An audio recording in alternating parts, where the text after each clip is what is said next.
मैदान से।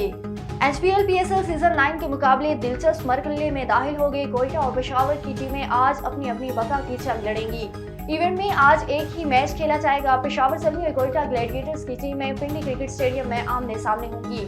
दोनों टीमों के दरमियान मैच शाम 7 बजे खेला जाएगा। दूसरी जानब गुज़श्ता रोज खेले जाने वाले मैच में इस्लामाबाद यूनाइटेड ने दिलचस्प मुकाबले के बाद कराची किंग्स को 5 विकेटों से शिकस्त दे दी और इसके साथ ही कराची के प्ले ऑफ में पहुंचने के इम्कान तकरीबन खत्म हो गए हैं। पाकिस्तान सुपर लीग के मैच के दौरान शादाब खान और शान मसूद में गर्मा गर्मी हो गई, जिसमें सख्त जुमलों का भी तबादला हुआ। रावलपिंडी में PSL मैच के दौरान इस्लामाबाद यूनाइटेड के कप्तान शादाब खान और कराची किंग्स के कप्तान शान मसूद के दरमियान सख्त जुमलों का तबादला हुआ। दोनों के दरमियान गर्मा गर्मी आगा सलमान के खिलाफ कैच का रेवेन्यू लेने के मामले पर हुई।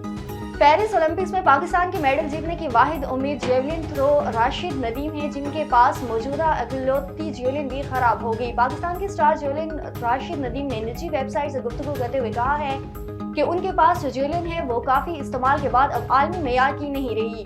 नई जेवलिन के लिए उनके कोच और फेडरेशन को कोशिश कर रही है। राशिद नदीम के मुताबिक एक जेवलिन की कीमत 7 से 8 लाख के दरमियान है, जिसके लिए एक कंपनी से बातचीत जारी है।